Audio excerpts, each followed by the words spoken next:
Hai hai hai. Selamat datang kembali di channel Min Donghua.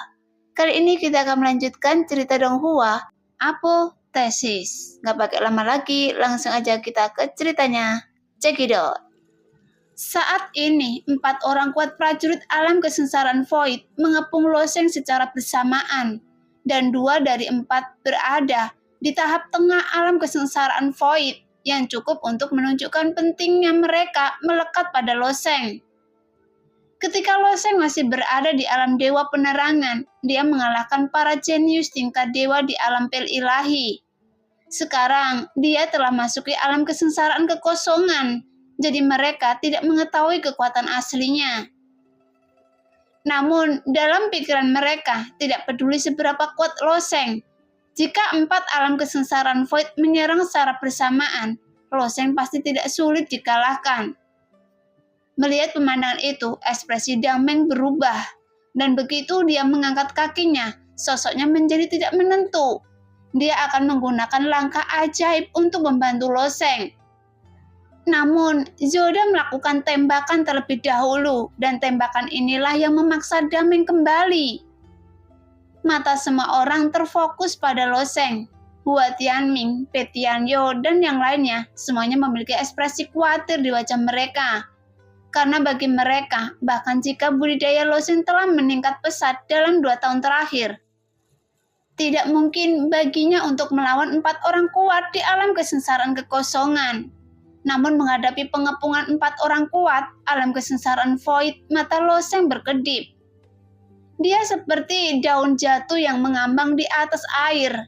Sosoknya merenggang dan berkibar di udara. Apakah ini ilusi? Atau teknik gerakan khusus? Tiba-tiba pikiran ini terlintas di benak 4 prajurit alam kesengsaraan Void. Tapi karena mereka sudah mengambil tindakan dan Loseng tidak mengelak, bagaimana mereka bisa melepaskan kesempatan ini? Jadi untuk sementara waktu, berbagai serangan diarahkan ke Loseng. Namun pemandangan aneh terjadi. Semua serangan sepertinya tidak mampu menyentuh Loseng sama sekali. Tampaknya pedang di tangan mereka menebas atau menusuk. Semuanya diarahkan ke Loseng. Tetapi tubuh Loseng sepertinya tidak ada. Jadi senjata mereka sepertinya hanya memotong udara. Pada saat yang sama, meskipun Dameng Zaren diblokir oleh Zoda, dia menoleh dan menunjukkan ekspresi ngeri di wajahnya.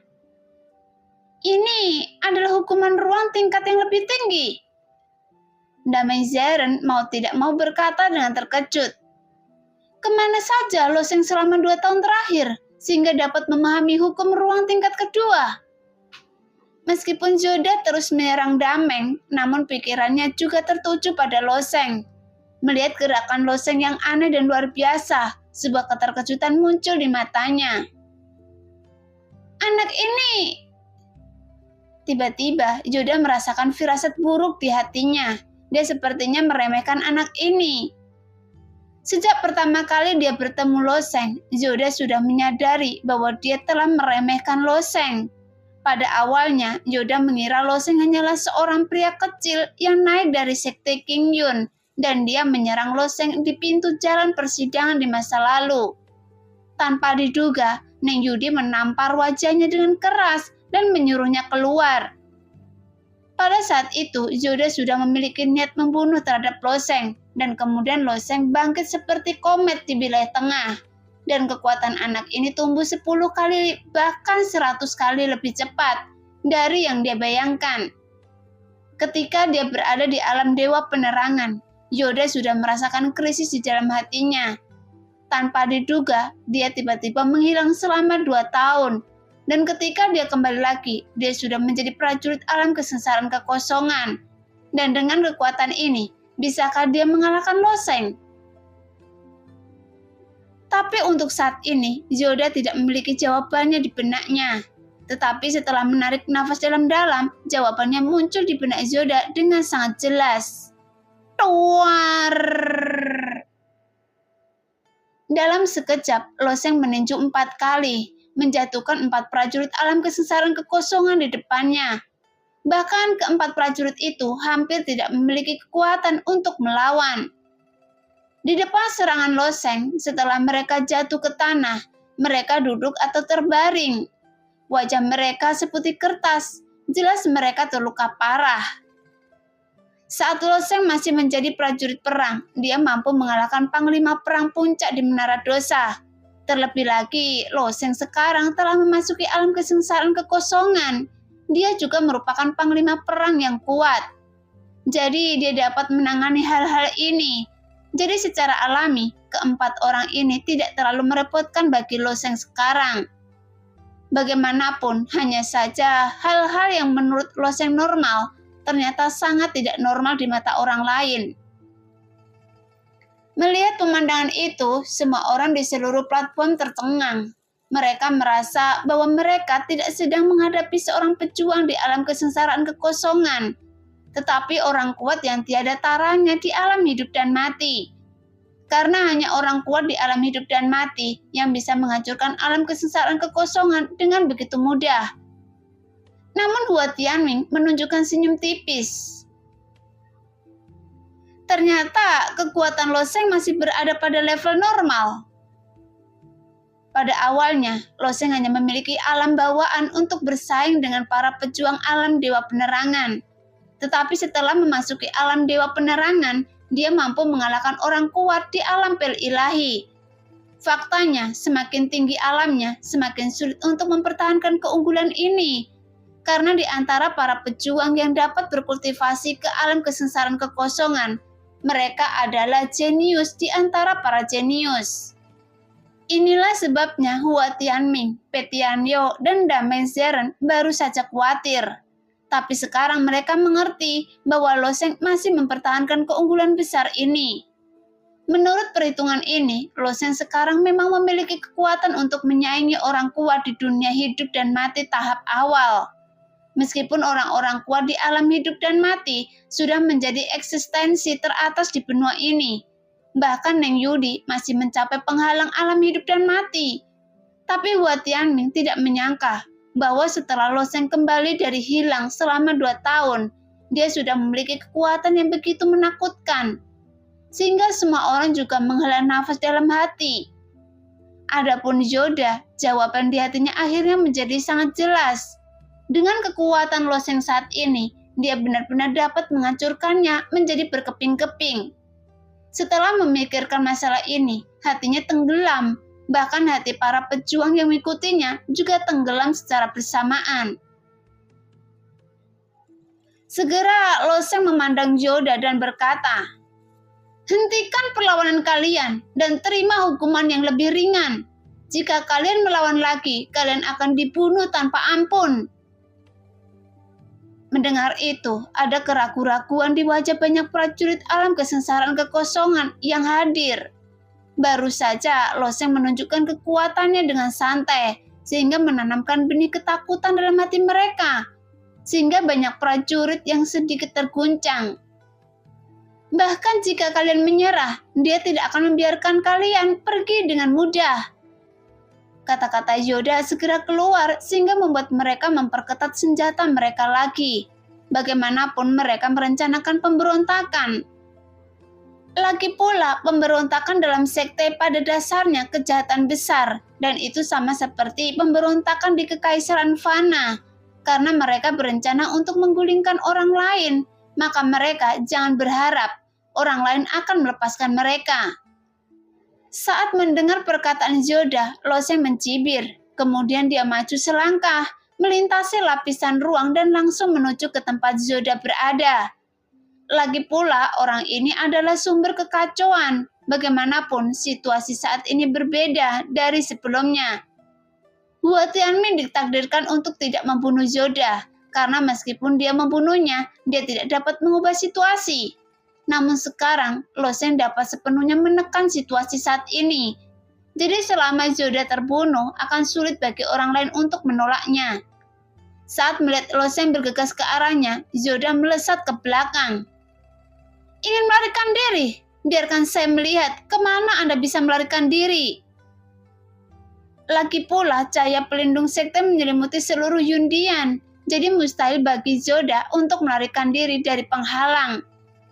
Sekarang Zoda baru saja memasuki tahap akhir dari alam kesengsaraan kekosongan, dan dia hanya setara dengan prajurit perang tingkat 8 atau 9. Jadi bagaimana dia menjadi lawan Loseng? Jadi dikejar oleh Loseng sepanjang jalan, Tuan Zoda penuh penyesalan. Jelas dia tidak pernah menyangka bahwa Loseng akan muncul di Yundian. Sebagai anggota Yundian, Zoda juga tahu betapa menakutkannya Loseng. Selama orang ini tidak mati, siapa yang bisa menjadi lawannya di wilayah tengah? Jika diberikan waktu di masa depan, tapi Zoda bukanlah dewa. Dia tidak bisa mengetahui Loseng akan kembali pada saat yang kritis ini. Loseng, lepaskan saya dan saya akan menyembunyikan nama saya dan tidak pernah menginjakkan kaki di wilayah tengah lagi. Zoda melarikan diri sambil meminta belas kasihan dari Loseng di belakangnya. Sebenarnya Anda memiliki ide yang bagus, tapi saya juga sebenarnya sudah lama ingin membunuh Anda. Hanya saja sebagai sesepuh Yundian, saya tidak bisa melakukannya. Tapi sekarang, Andalah yang mendorong diri Anda sendiri ke dalam situasi putus asa. Jadi apakah ada gunanya memohon belas kasihan saat ini? Loseng berkata dengan dingin. Sosoknya terus-menerus berpindah-pindah ruang. Setiap kali dia pergi, dia semakin dekat dengan Zoda. Jika Anda membunuh saya, maka keluarga Zhou saya pasti akan berselisih dengan Yundian. Bahkan semua keluarga bangsawan di kota Yunhai akan menjadi musuh Yundian. Zoda mengancam lagi. Itu hanya keluarga kecil kelas 3. Akankah keluarga lain di kota Yunhai bisa menjadi seperti keluarga Zhou Anda? Bermimpi. Jawab Loseng. Saat ini, jarak antara dia dan Tuan Zoda hanya 1 kaki. Pergilah ke neraka. Melihat bahwa dia tidak dapat melarikan diri, Zoda tiba-tiba berbalik, mengeluarkan tombak hitam dari tubuhnya, berbalik dan menembak Loseng. Tombak penghancur matahari. Saat tombak ditusukkan, cahaya dari ujung tombak seakan mampu menghilangkan kecemerlangan matahari dan bulan. Bahkan kekuatannya sungguh terlihat sangat luar biasa. Bagaimanapun dia menjadi salah satu tetua terkuat di Yundian. Jadi Zoda memiliki kekuatan yang tidak perlu dipertanyakan lagi. Namun dalam menghadapi tembakan penuh Zoda, Loseng sepertinya tidak ingin menghindar. Justru dia mencibir, meraih ujung tombak dengan telapak tangannya dan mendorong dengan kuat. Di bawah dorongan Loseng, senjata abadi bermutu tinggi ini langsung membungkuk dan mulai pecah berkeping-keping. Melihat pemandangan ini, hati Zoda tenggelam ke dalam jurang karena kesenjangan kekuatan antara dia dan Loseng lebih besar dari yang dia bayangkan. Setelah senjata itu dipatahkan oleh Loseng dan mata Zoda berkilat memohon, kemudian dia berkata, Loseng, saya adalah penatua Yundian. Bahkan jika itu adalah kejahatan pemberontakan, itu akan ditangani oleh Neng Yudi.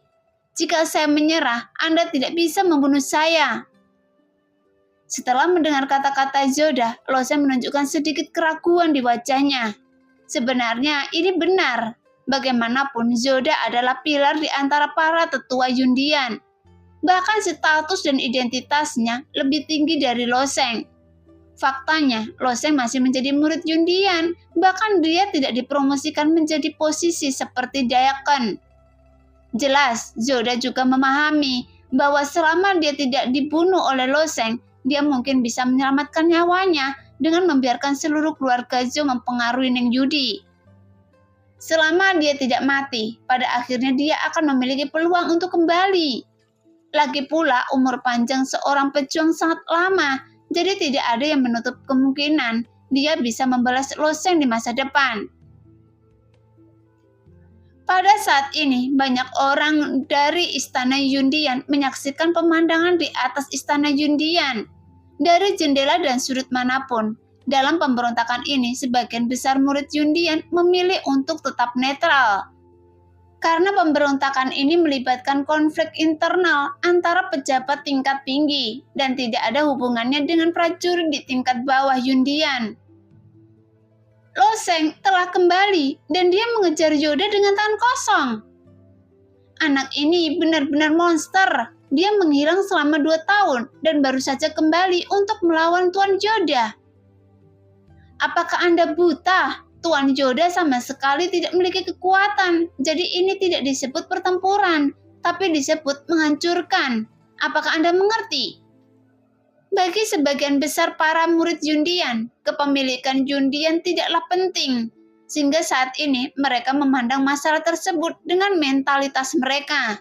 Menyaksikan keseruannya, tentu saja beberapa anak dari keluarga bangsawan memiliki mentalitas yang buruk. Terutama beberapa anak dari keluarga Zhou.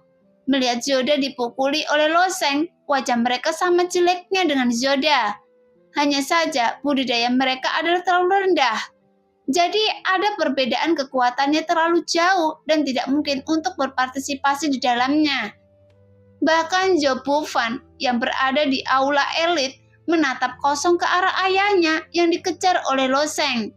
Yang bahkan ayahnya memohon belas kasihan yang membuat wajahnya sangat muram. Sebelumnya, betapa bangganya Zhou Bufan saat menjalani persidangan, karena siapa lagi selain Zhou Bufan saat itu? Siapa di antara generasi murid muda yang bisa menyayangi dia? Sehingga Zhou Bufan sama sekali tidak memandang Loseng. Tapi 2 tahun telah berlalu, hanya dalam 2 tahun Loseng telah tumbuh menjadi keberadaan yang bahkan sulit dilawan oleh ayahnya. Tetapi dia sendiri masih berkeliaran di alam dewa penerangan. Bahkan kekuatannya jauh lebih rendah dari Hua Tianming dan yang lainnya. Jadi bagaimana mungkin Zhou Bufan tidak membencinya? Faktanya, Zhou Bufan memiliki bakat tingkat surga, sehingga kecepatan kultivasi tidak boleh terlalu lambat. Tetapi pada saat itu, salah satu tangannya dilumpuhkan oleh Loseng di Istana Awan. Dan jantung seni bela dirinya terpukul keras lagi. Jadi baik secara mental maupun fisik di bawah pukulan ganda, Zhou Bufan mengalami depresi untuk waktu yang lama.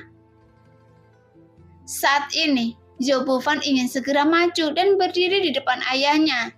Tanpa diduga, anggota keluarga Zhou di sebelahnya menahannya dan menggelengkan kepalanya ke arah Zhou Bufan, memberi isyarat agar dia tidak bertindak gegabah. Bagaimanapun, kekuatan Loseng telah melampaui imajinasi mereka. Jadi Zhou Bufan hanya akan mempermalukan dirinya sendiri. Di udara, Loseng berpikir sejenak dan ekspresi ragu-ragu muncul di wajahnya. Tapi tiba-tiba niat membunuh muncul di wajahnya. Anda benar, saya tidak bisa membunuh Anda. Tapi saya bisa membunuh Anda atas nama dari Neng Yudi. Setelah selesai berbicara, Loseng mencibir dan bergegas menuju Yoda lagi. Bagaimanapun, Loseng sangat-sangat tahu tentang kebenaran memelihara harimau yang menimbulkan bahaya di belakang. Lagi pula, Yoda adalah tipe orang yang memiliki banyak trik, dan orang ini harus bertanggung jawab atas beberapa hal yang menentangnya di Istana Awan. Terlebih lagi, kali ini tujuannya adalah membunuh Neng Yudi. Sebenarnya tidak ada masalah dalam merebut posisi Yundian, karena dengan visi Loseng saat ini, itu hanyalah sekte kelas 5 yang tidak terlalu menarik perhatiannya. Tetapi jika Yoda ingin membunuh Neng Yudi, maka dia hanya mencari kematian sendiri. Bagaimanapun, tidak banyak wanita di dunia yang pantas mendapatkan perhatian Loseng, tapi Neng Yudi adalah salah satu yang menarik perhatian Loseng. Jadi siapapun yang menyentuh tempat ini setara dengan menyentuh skala terbalik Loseng. Ketika Cuisi menangkap Loyan, Loseng bukanlah lawannya, jadi dia tidak menunjukkan warna apapun, tapi kekuatan Yoda jauh lebih buruk dari Cuisi. Jadi tidak ada alasan bagi Loseng untuk melepaskannya. Tepat ketika melihat Loseng bergegas ke arahnya, hati Yoda tiba-tiba tenggelam, dan dia berkata dengan ekspresi sedih dan marah. Loseng, apakah Anda ingin membunuh saya? Itu benar, karena Anda berani mengambil keuntungan dari Neng Yudi. Anda harus bersiap untuk mati. Loseng sudah mengeluarkan pedang panjang di tangannya.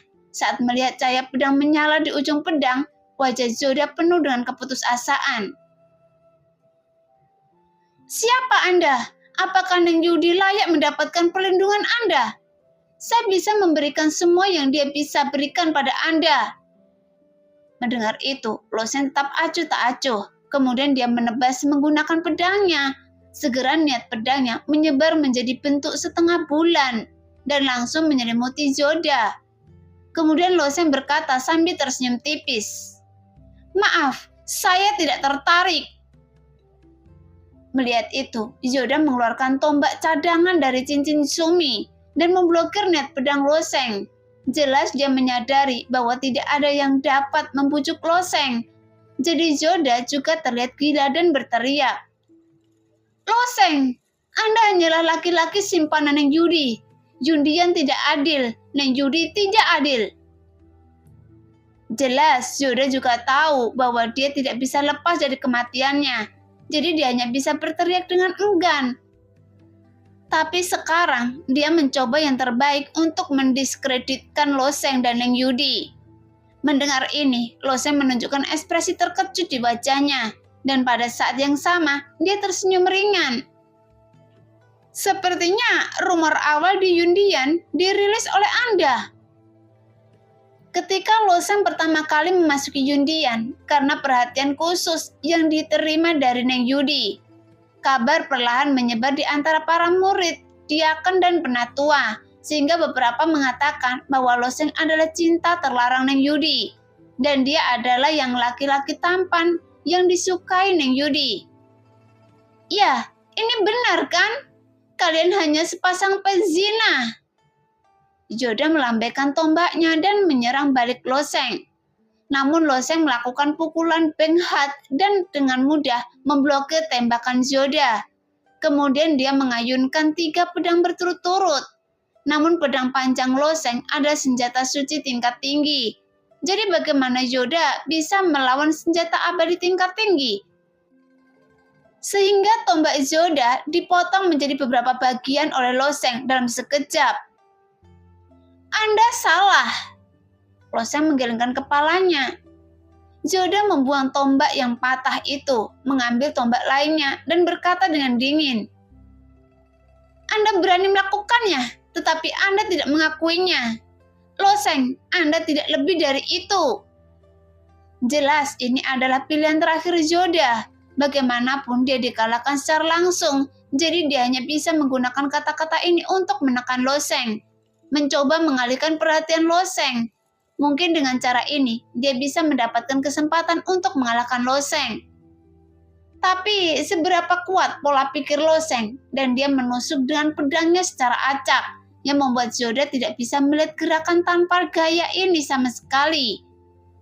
Apalagi menahannya, sehingga pedang panjang itu mengenai dada Zoda dan langsung menembus jantungnya.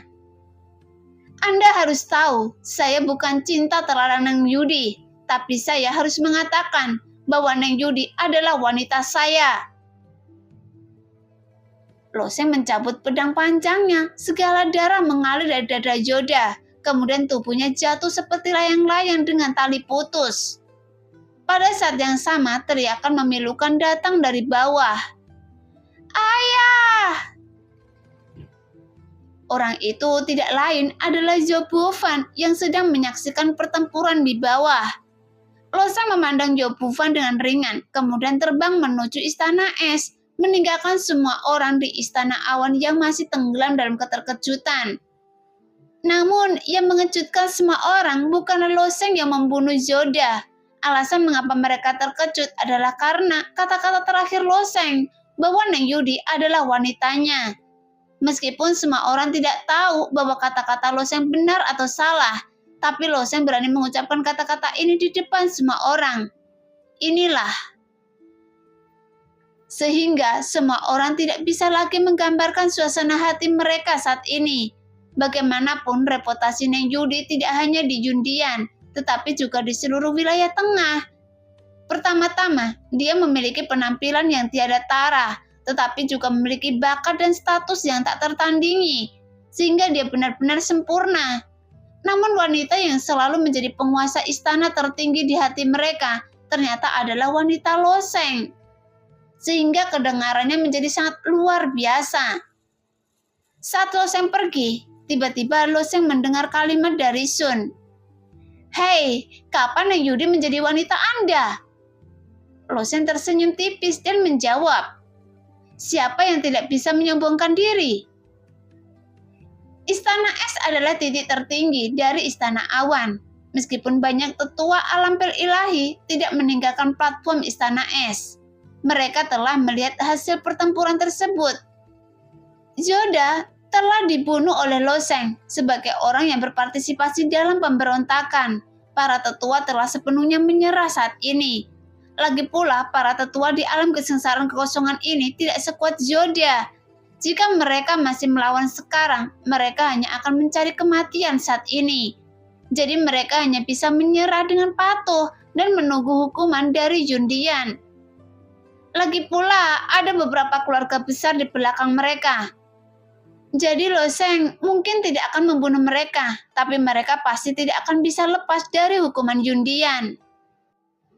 Tapi Loseng tidak peduli dengan hal ini. Sekarang Petianyo dan Bai Li Hongfeng sedang memulihkan diri dari luka-luka mereka.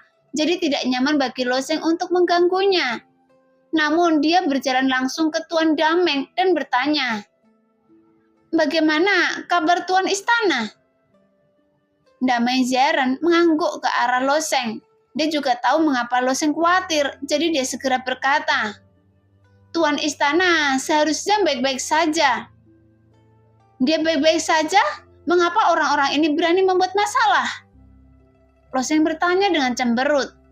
Jika Neng Yudi sendiri dalam kondisi baik, seharusnya tidak ada yang berani memberontak. Bahkan jika Zoda memiliki 100 kali keberanian, jadi pasti ada sesuatu yang terjadi pada Neng Yudi. Dan inilah yang paling dikhawatirkan Loseng. Melihat wajah Loseng bingung, Dameng menyadari bahwa Loseng telah salah paham. Jadi dia segera berkata, "Tuan Istana sedang mengalami bencana hidup dan mati, dan orang-orang ini akan memanfaatkan dari bahaya bencana ini."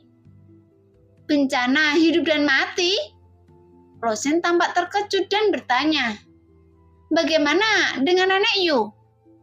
Bahkan jika Neng Yudi menyerang dunia hidup dan mati, bagaimana mungkin Zoda bisa memberontak?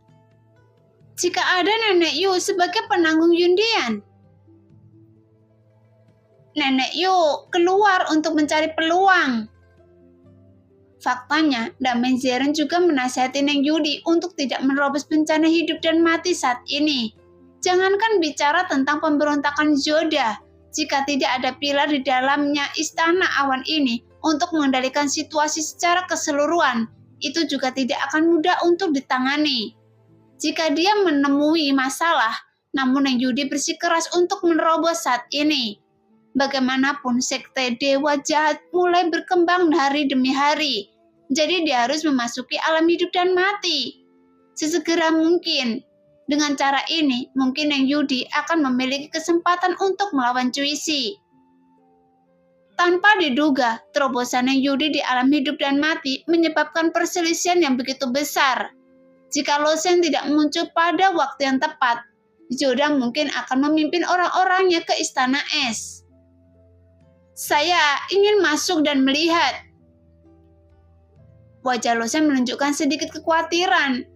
Meskipun Loseng sendiri belum mengalami malapetaka hidup dan mati, namun dia sudah lama memahami bahwa malapetaka hidup dan mati yang turun sangat kuat. Setiap kali malapetaka hidup dan mati terjadi, mereka semua berjalan melewati gerbang neraka. Jika mereka tidak cukup kuat dan terburu-buru melewati kesengsaraan, kemungkinan besar mereka akan terjerumus ke dalam malapetaka hidup dan mati. Tapi Tuan Istana pernah dengan tegas memerintahkan, tidak seorang pun diizinkan memasuki Istana Es ketika dia sedang melalui kesengsaraan, kata Dameng Zeren. Loseng menggelengkan kepalanya dan berjalan menuju ke tempat Neng Yudi. Dameng Zeren awalnya ingin menghentikannya, tetapi melihat punggung Loseng, dia tidak bisa berbicara. Karena jika bukan karena Loseng, orang yang masuk saat ini adalah Zoda. Bagaimanapun, Loseng tidak mungkin menyakiti Neng Yudi. Oleh karena itu, dia tidak bisa menghentikan Loseng. Sebelum Loseng masuk, ada kabut es tebal di mana-mana di Istana Es. Setelah membuka pintu istana es, Lo Sheng hampir tidak dapat melihat apapun saat memasukinya. Bahkan saat Lo Sheng mengalihkan pandangannya jernih, dia tidak dapat melihat pemandangan jauh ke depan. Namun Lo Sheng melihat Neng Yudi mengenakan pakaian tipis dan duduk bersila. Seluruh tubuhnya benar-benar membeku di dalam es. 2 tahun. Lo Sheng bergumam pelan sambil menatap kosong pada Neng Yudi dalam es. Dengan sedikit rasa kasihan dalam ekspresinya, tapi dalam 2 tahun ini penampilan Neng Yudi tidak berubah sama sekali. Dan dia masih mempertahankan kecantikannya yang tak tertandingi. Setelah berkeliaran di sekitar es, Sun diam-diam keluar dari tubuh Lo Sheng, mengembun menjadi bentuk di belakangnya, melirik ke arah Neng Yudi, dan kemudian berkata dengan ringan, "Dia sudah berada di saat-saat terakhir menerobos alam hidup dan mati. Setelah itu bergegas, bencana hidup dan mati akan datang." Lo Sheng memandang Neng Yudi dan bertanya, "Apa sebenarnya bencana hidup dan mati itu? Apakah benar-benar seburuk yang dikatakan legenda?" Sebenarnya, kesengsaraan hidup dan mati juga disebut kesengsaraan hidup dan mati besar dan kecil. Di sesi terakhir seperti ini, kami menyebutnya sebagai kesengsaraan surgawi kecil.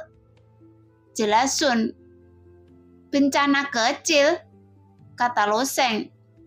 Iya, apa yang akan Anda hadapi setelah alam hidup dan mati adalah kesengsaraan surgawi kecil. Budidaya seorang pejuang pada awalnya bertentangan dengan kehendak surga, menerobos batas-batas kehidupan dan menciptakan tubuh sejati tertinggi. Itu adalah melawan kehendak langit. Anda akan menghadapinya setelah Anda berlatih hingga tingkat tertentu, hukuman dari surga. Semakin kuat tingkat kultivasi Anda, semakin berat pula hukuman yang Anda hadapi. Oleh karena itu, ada kesengsaraan surga yang kecil dan kesengsaraan surga yang besar, kata Sun perlahan. Setiap kesengsaraan di dunia hidup dan mati adalah kesengsaraan kecil. Lo Sheng bertanya. Iya. Sun memandang Neng Yudi, tetapi tiba-tiba menggelengkan kepalanya. Bencana kecil yang dihadapi Neng Yudi ini mungkin akan sangat menakutkan dan dia tidak akan mampu bertahan. Apa maksud Anda? Lo Sheng bertanya dengan cemberut. Jika itu orang lain, Sun pasti akan mengatakan bahwa orang ini melebih-lebihkan kemampuannya sendiri dan bakatnya tidak cukup kuat, tapi dia berani melatih keterampilan seperti itu, jadi dia hanya mencari kematian. Tapi Sun mengetahui karakter Lo Sheng dengan sangat baik, dan paling dia dipedulikan sebenarnya adalah Neng Yudi. Jadi Sun tentu saja tidak akan mengatakannya dengan sinis. Tetapi setelah memikirkannya, dia mengatur kata-kata yang benar dan berkata, keterampilan yang dia praktekkan adalah sebuah teknik yang didasarkan pada keterampilan longgar. Dan teknik ini sangat menantang surga. Setelah disempurnakan, kekuatannya sendiri jauh lebih kuat daripada prajurit pada level yang sama. Lo Sheng mengangguk. Dia berlatih Sutra Hati Gadis Misterius 9 Surga. Teknik ini juga sangat kuat, tetapi sulit bagi orang biasa untuk mempraktekkannya. Itu hanya masalah yang sulit untuk dipraktekkan. Sun menggelengkan kepalanya. Hanya sedikit orang di dunia atas yang mempraktekkan teknik yang membutuhkan kekuatan longgar, karena teknik jenis ini akan membawa bencana yang lebih parah, sehingga banyak pejuang tidak akan melakukannya, karena mereka tidak tahu apakah mereka bisa melewatinya. Namun kata-kata Sun membuat Lo Sheng bingung. Sebelumnya, King Long juga melihat bahwa Sutra Hati Gadis Misterius 9 Surga tidak biasa, tetapi dia tidak memberitahu Lo Sheng ini. King Long, mengapa Anda tidak menyebutkan sebelumnya?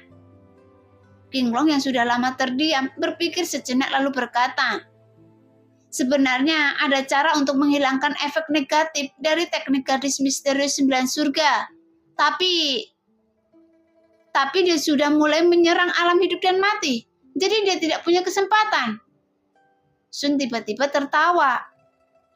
Gadis kecil, Anda tidak harus menjualnya kan? Dalam hal ini, Lo Sheng juga punya solusinya, kata King Long lagi.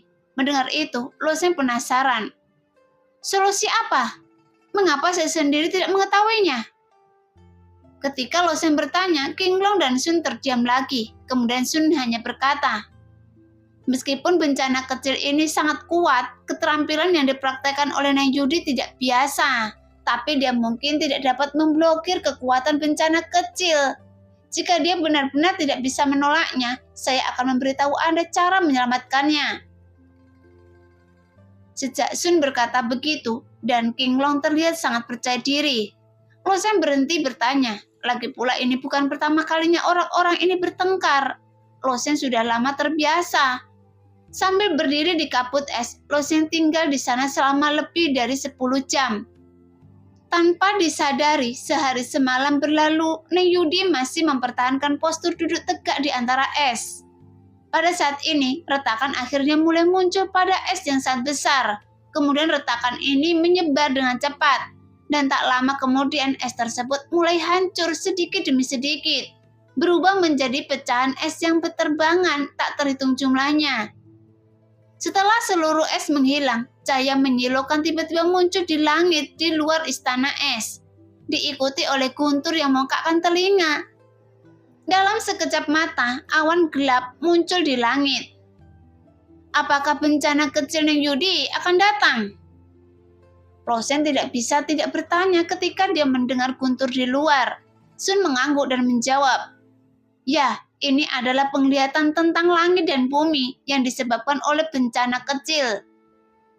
Bencana kecil saja sudah sangat menakutkan. Bagaimana dengan bencana besar?